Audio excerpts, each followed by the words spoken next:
Founded in 1779, our first stop is the oldest town in Tennessee. Jonesborough has the charm of a Norman Rockwell painting, and as Laura Faber explains, it's also known as the storytelling capital of the world.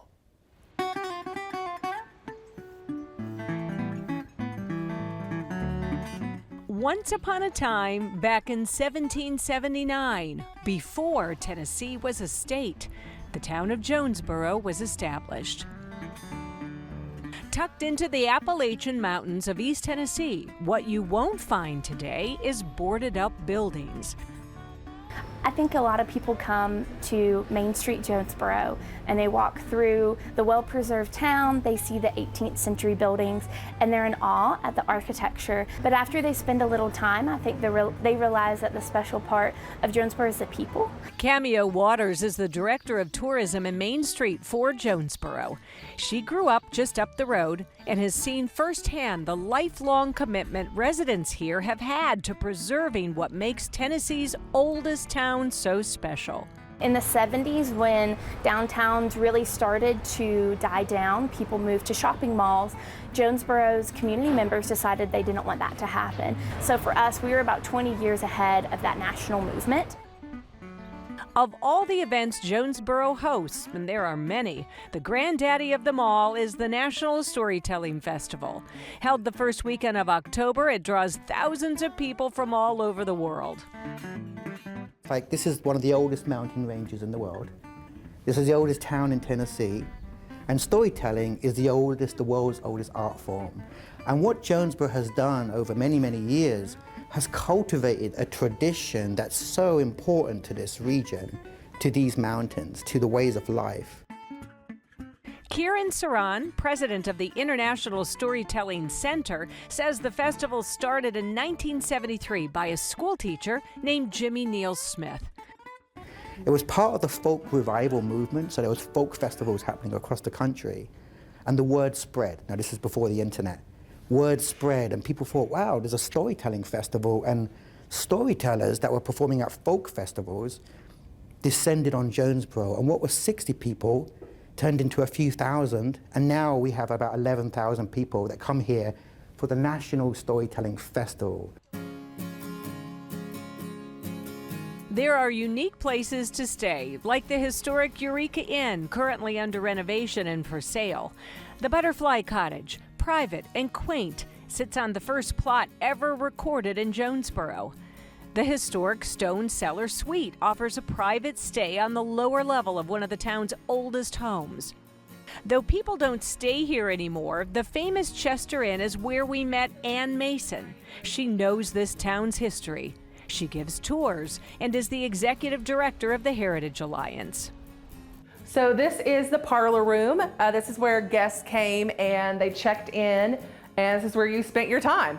Today, the Chester Inn is a state historic site and museum, the oldest commercial building in town. We definitely have had famous people stay here. John Sevier, which is Tennessee's first governor, all three of Tennessee's presidents, Jackson, Johnson, and Polk, stayed here. Jackson probably has the most colorful history here. He was staying at the Chester Inn one time when there was a fire in town, and he had to come out and help fight the fire. Most sources say he was still in his nightshirt. All along Main Street, which sits on the National Register of Historic Places, architecture buffs will revel in the many styles on display. It's a living timeline, with buildings from the 1700s through the 21st century. A modern distillery sits where the old salt house was, making bourbon, barrel-aged beer, and other spirits. The building dates back to the Civil War. There are so many old things in the town of Jonesborough, including this elevator in the Tennessee Hills Distillery. In fact, it's believed this might be the first elevator in the state of Tennessee. Used to be hand cranked. It's now been mechanized, obviously, and still works to this day. Lots to eat here, too. We stopped in at the Main Street Cafe and Catering. We make everything ourselves. We grind our own hamburger, we cook it to order, we make our own chicken salad, we make our sauce for the potato salad and the dressings and everything, the quiche, the pie, the cookies. Zach Jenkins' parents started this restaurant in 1987. Zach and his wife now run it. Located in the 1930s building, which used to house the post office, they've kept much of the history in place.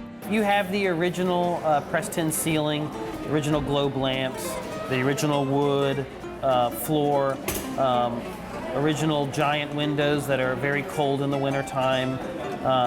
And we still use a boiler for our radiator system. The cafe is known for its chicken salad. The Beverly salad is named after Zach's mom. The homemade Thousand Island dressing, named after his dad Herman. It makes the Reuben sandwich a top seller too. Then there are the events. Every holiday offers something special. The farm-to-table dinner features a harvest table 3 blocks long, serving up food that comes from within 100 miles of the town. The Boone Street Market, a year-round farmers market, is gorgeous.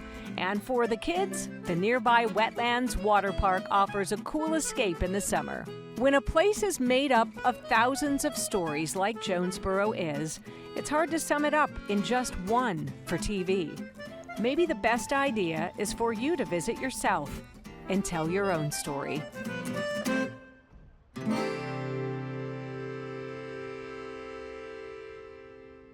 Hey, how'd you like the story? We'd love to hear from you in the comments. If you enjoyed it, we have a lot more where that came from. Here's one you might like. And please click here to subscribe so you'll know when we premiere new videos. Thanks for watching.